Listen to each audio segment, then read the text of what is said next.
নমস্কার বন্ধুরা, চলে এসেছি ডাব্লিউবিপি এক্সাম 1 2 3 4 চ্যানেলের পক্ষ থেকে সকলকে স্বাগত জানাই।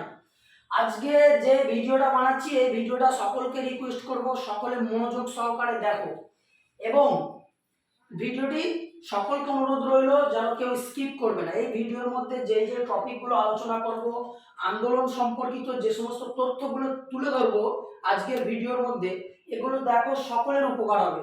ঠিক আছে, প্রথমেই হচ্ছে 26শে জুলাই আন্দোলন সম্পর্কিত কিছু তথ্য। ঠিক আছে, এবং আন্দোলনের দাবি দাবাটা কি ছিল, মূল দাবি দাবা সেই সম্পর্কে আমরা আলোচনা করব। আন্দোলনের ফলাফল, তারপর আমাদের পরবর্তী পদক্ষেপ। ঠিক আছে, মূলত এগুলোই আমরা আজকে আলোচনা করব। ঠিক আছে, আর সকলকে আমি প্রথমত আন্দোলনে যে সমস্ত ছাত্র এবং ছাত্রীরা রাজ্যের বিভিন্ন প্রান্ত থেকে এসে দলে দলে যোগ দিয়েছিল, সত্যি আমরা ভাবতেই পারিনি। এবং যে সমস্ত স্যারেরা ম্যাডামেরা আমাদের আন্দোলনের সঙ্গে যুক্ত ছিল তাদের সকলকে অন্তরের অন্তঃস্থল থেকে অনেক অনেক ধন্যবাদ জানাই এবং আমার চ্যানেলের পক্ষ থেকে ধন্যবাদ জানাই। বিশেষ করে চিরঞ্জিত স্যার ছিলেন, ইন্দ্রজিৎ দা ছিলেন, তারপর টপার্স গ্রুপের নামটা কি যেন ভুলে গেলাম, যাই হোক আমাদের রিজুদা ছিলেন, ইত্যাদি ইত্যাদি আরও অনেক স্যার ম্যাডাম এবং ছাত্রছাত্রীদের সকলকেই আমি অসংখ্য ধন্যবাদ জানাই। আমরা কখনো ভাবতেও পারিনি যে আন্দোলনটা এই রকমভাবে এবং শান্তিপূর্ণ আন্দোলন হবে। পশ্চিম বাংলার বুকে এই রকম আন্দোলন এর আগে কখনো কিন্তু দেখা যায়নি। আন্দোলনটা আমরা কল্পনাও করতে পারিনি আন্দোলনে যে এত সংখ্যক ছেলে হবে এবং রাজ্যের বিভিন্ন জেলা থেকে, দার্জিলিং থেকে শুরু করে জলপাইগুড়ি, কোচবিহার, আলিপুরদুয়ার, মুর্শিদাবাদ, উত্তরবঙ্গ, পূর্ববঙ্গ, সমস্ত রাজ্যের সব জায়গা থেকে ছেলেরা যেভাবে একদিন আগে পর্যন্ত এসে শিয়ালদা স্টেশনে রাত কাটিয়েছে। কিসের জন্য কাটিয়েছে? তারা নিজেদের হকের চাকরি ছিনিয়ে নেওয়ার জন্য কলকাতার রাজপথে নেমেছে। বন্ধুরা, আমরা যে সমস্ত আন্দোলন যে করেছি, এই আন্দোলন করার পরে কিন্তু আমরা থেমে থাকলে হবে না। আমাদের কিন্তু এর পরবর্তী পদক্ষেপ বা এর পরবর্তী স্টেপ কিন্তু আমাদেরকে আবার নিতে হবে। তো আন্দোলনের আমাদের মূল দাবি দাবা কি ছিল? আমরা দেখেছি যে রাজ্য সরকারের যে কোনো নিয়োগ, ঠিক আছে, পিআরবি বলো, পিএসসি, যে কোনো নিয়োগ ফর্ম ফিল আপ থেকে শুরু করে জয়েনিং পর্যন্ত আমরা দেখি যে 2 বছর তো দূরের কথা, 3 বছর 4 বছর কিয়ামত চলে আসবে। বাংলা কথায় কিয়ামত চলে আসবে, তবুও কিন্তু তুমি চাকরি পাবে না।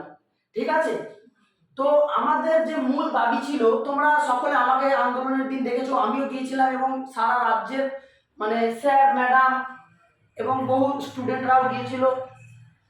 ঠিক আছে, তো আমাদের যে দাবিটা ছিল যে নিয়োগ যেন স্বচ্ছভাবে হয় এবং যে নিয়োগের প্রসেসিং সেটা যেন 1 বছরের মধ্যে কমপ্লিট হয়। ঠিক আছে, 1 বছরের মধ্যে কমপ্লিট হয়, আমাদের মূল দাবি দাবাটা এটাই ছিল। ঠিক আছে, তারপরে দেখো আন্দোলনের ফলাফলটা কি ছিল।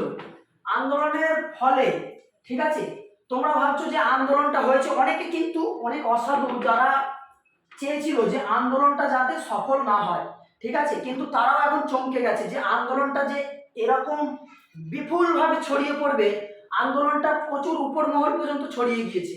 ঠিক আছে, ডিএসপি বড় বড় অফিসাররা এবং কলকাতা পুলিশের উচ্চ পদস্থ আধিকারিকরা আমাদের আন্দোলনের সঙ্গে শরিক ছিল। ঠিক আছে, মিডিয়া ভাই বোনেরা তারাও আমাদের সঙ্গে শরিক ছিল, সকলকে ধন্যবাদ জানাই। এবং আন্দোলনের ফলে ডাব্লিউবিপি কনস্টেবল যে নিয়োগ আমরা দেখছি যে দেরি হচ্ছে, প্রসেসিং অনেক দিন দেরি হচ্ছে। পিআরবি কিন্তু আমরা যেটুকুনি খবর পেয়েছি যে দেখো সামনের যে মাস পড়ছে, সামনের মাসের মধ্যেই ডাব্লিউবিপি এবং কলকাতা পুলিশের যে এক্সাম ডেট, সেই এক্সাম ডেট কিন্তু তারা ঘোষিত করে দেবে।